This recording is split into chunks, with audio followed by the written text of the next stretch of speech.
حکمدان لەسەر خەڵک مەسلەیەکی زۆر ترسناک نییە کە کەسێک بە کەسێکتر لە بەخوا ئەمە جەهەنەمیە ئەمە دۆزەخیە ئەمە لەبەرەوەی کوفری هەیە خود فیسقی هەیە بیدعی هەیە فڵانی هەیە ئیتر یعنی یا جارێ هەیە بە شەپۆل خەڵکە نێرن بە عاقبە شەڕی بە شەپۆل خەڵکە خەنە عاقبەت خێری ئایا ئەم حکمدانە ڕاستی شتێکی ترسناکە بۆ ئێمەی ژیانی موسڵمان پێغەمبەر صلی الله علیه و سلم و قورآانی پیرۆز تاکید دەکەنە سەرەوە کە ئێمە کۆخایەتی نەکەین کە ئێمە حکم بەسەر کەسان نین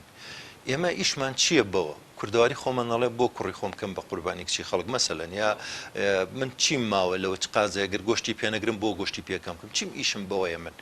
لەبەرەوە حەدیثە هاتووە کەسێک گەڵێ والله لا يغفر الله لفلان والله خوا لە فڵان کەس خۆش نابێ خی گەورە لەسەر و حەواسمانەوە فەرمووی ئەوەی کێ کۆخایەتیەکە ئەوە من لەو خۆش بووم و تۆ چیتە جێگاکەی ینی ئەگەر بە کەسێ بڵێ کافر نەبێ خۆتی پێ کافرەبی ئێمە چی ماوە لەمە ئینسان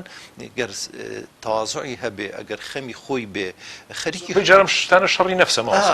خۆیە بە ئیشی بە خەڵک نییە حتا خەڵکی تریش ئەگەر خوا نەخواستە لایەن و خراپەیەکیان نەبێت و دوعای خێری بۆکەی حەزەکەی چاک ببێت ینی نەک ئەوەی بینێری بۆ جەهەنەم ببی بە هاوکاری شەیتان لەگەڵیا نا بەعەکسەوە کەسێک سەحابەیەک مدمین بوو ئەی خواردەوانێ و ئەیان هێنا چەند جارێک پێغەمبەر صلی الله علیه و سلم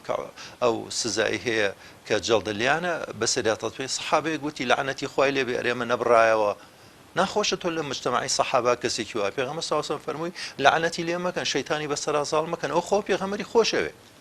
لەبەرەوە ئێمە ئیشمان بەمانە نییە ئەبێ حدودی ئەدەبی خۆمان بپارێزین لەگەڵ خوا سنووری خۆمان لەگەڵ یەکتریا بپارێزین من بۆم نییە مەسەلەن غەیبەتی تۆ بکەم غەیبەت چییە خوا نەخواستە تۆ شتێکت تایە کە خراپە من ئەگەر باسی کەم مانای تۆ تیاتایە بۆ من نییە باسەکەم ئەگەر باسم کردی وەکوێ گۆشت بخۆم بە مردووی